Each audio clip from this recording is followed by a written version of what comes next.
Hey everyone, welcome back to Wrenchie. Thanks for tuning back in.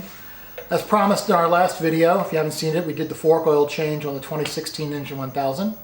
That was the first time I ever done a fork oil service on a bike that didn't have a drain bolt. No bikes have drain bolts today, at least street bikes in the US don't, that I know of.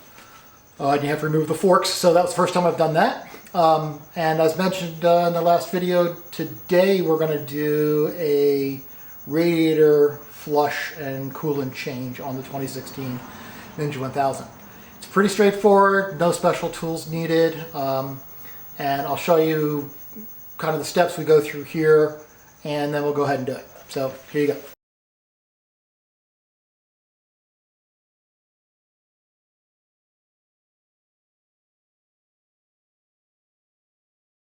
I'm still going to run the good old ethylene glycol. Why? Because I have it. It's fine. It still protects the radiator, the engine parts, the lubrication, and anti-corrosion, and that kind of good stuff. So we'll need that.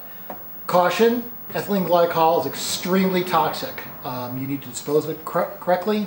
Keep it away from animals. Just a small amount, like an ounce, will kill an animal, and it'll be a horrible slow death. So they like the smell of it, the taste of it. So be smart, right? The other thing you need is some distilled water. Only distilled water is what I use because any other kind of water has minerals in it, and we will be running the bike and warming it up and running the water through it to flush things out.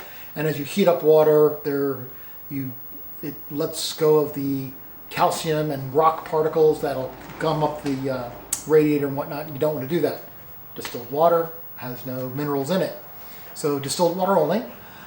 And that's about it. So I'm going to get going and talk you through it a little bit, and we'll get this done. Oh, one other quick one. So service interval. I believe the manual says every 25,000 miles or 2 years. I'll have to double check that. Don't quote me on that. But it's in your owner's manual. Point is, this bike has never had it changed. It's only got about 12,000, just under 13,000 miles on it. But it was sitting in the showroom for a year. It was a 2016 model they bought in January of 17, so it was the last of the models. And I've had it for 2 years now. So that's 3 years on the coolant sitting in the bike and 12,000 miles of actual use. So I think it's time. We're just going to go ahead and do it and get her done. So enough talk. Let's get wrenching. So one thing I need to do is take off the right side fairing so you can get access to the radiator cap. The other thing what I need to do is get a new crush washer for the drain bolt, which is right here. That's that dirty thing right there. That's the radiator drain bolt. That's the water pump. We'll need to get a new crush washer for that. And of course we'll need some new coolant. The one thing I don't know yet, we'll figure out, is that the overflow container, the overflow is over here, and that is tucked away nicely, and I'll have to figure out how to get to that. On the 2012, it's bolted right here.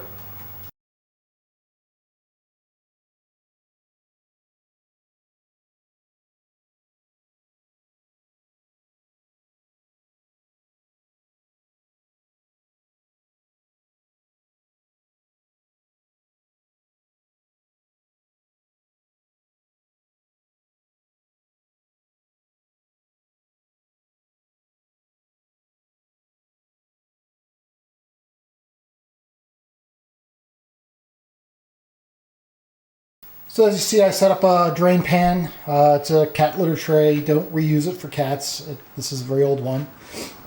Something big enough to catch all of the fluid and all of the water that will flush through it a couple times. There'll be, over a gallon, probably over 2 gallons of fluid in there by the time we're done. I typically will just pull the drain bolt and it'll start dribbling out slowly, and then as we crack the radiator cap on the other side, it will start flowing quite readily. This is actually a long process. There's not much work involved, but there's a lot of time involved because we're going to drain the fluid, we're going to fill her back up with distilled water. We're going to run the bike till it's warm, and then we're going to let the bike cool completely down, and we're going to flush it. We're going to repeat that several times. So that cool down, that takes a while, and you do not want to pull this radiator fluid out while the bike is hot. It will scald you.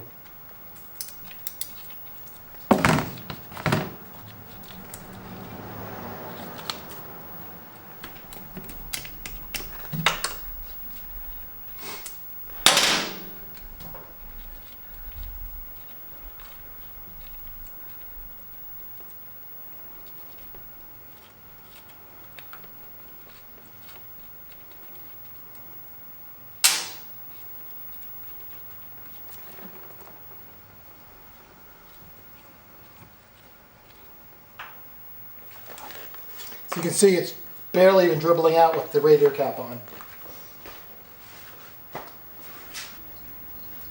And now, as we crack the radiator cap,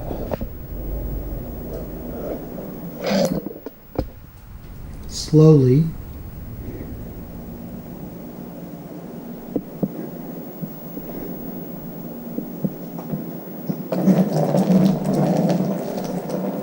almost overshot there a little bit.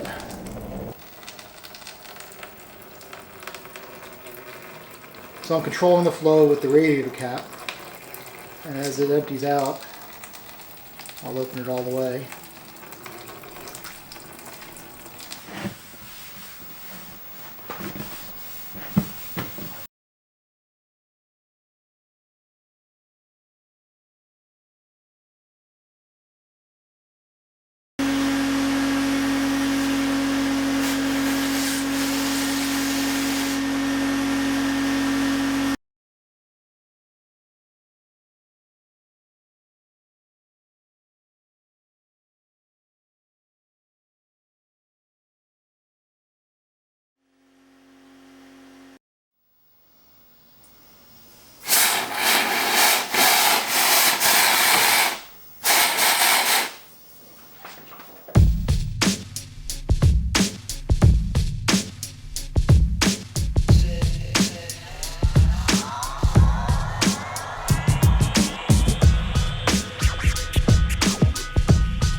Leave the radiator cap off for a second here while I just turn it over and get it circulating through there. But before I even do that, I'm going to drain everything that's in the overflow bottle. First, I'll take off the cap.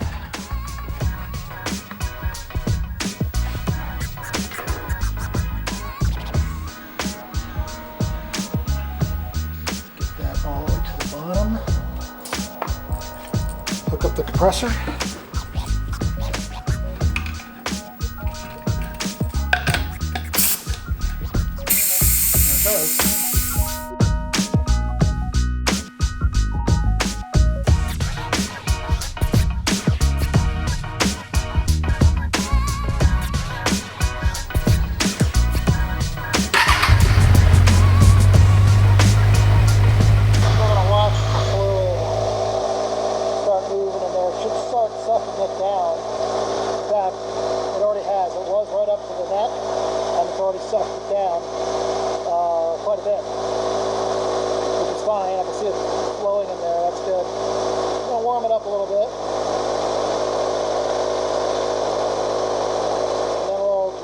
And we'll do it one or two more times.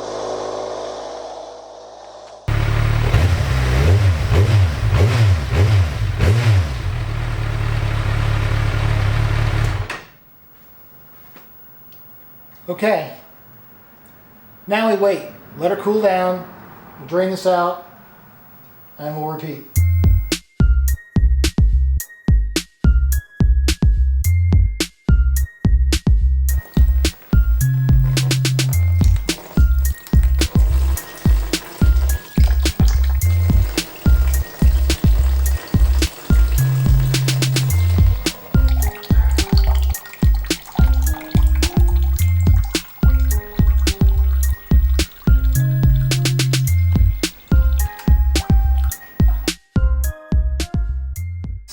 fill her back up with distilled water. I'm also going to throw a little bit of distilled water in the overflow and empty that out again with the suction, just to, you know, rinse that out.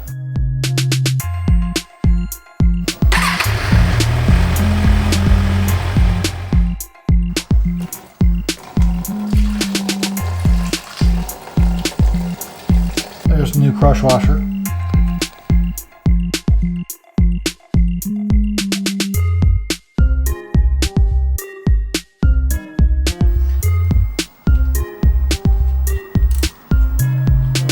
Snug that up.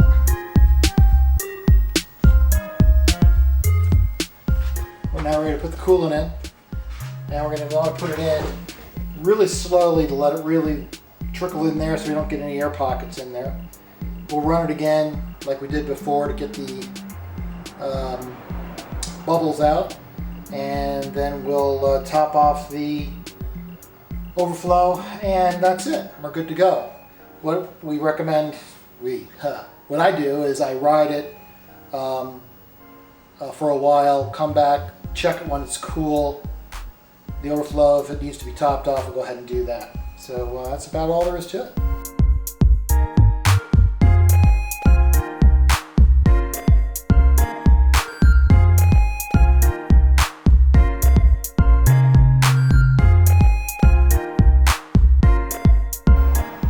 We're at the very top of the neck. We're going to start off the bike, see if it'll blow some bubbles out of it and suck that in, and then we'll top it off with the other jug, and then we'll top off the overflow bottle.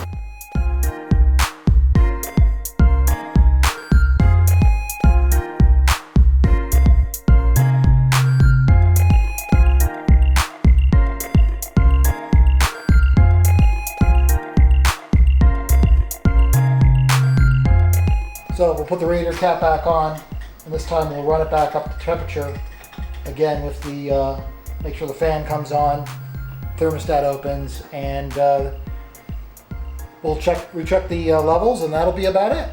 Thanks for watching. Please subscribe if you haven't already. Give us a like. We'd really appreciate it, and keep wrenching. Cheers.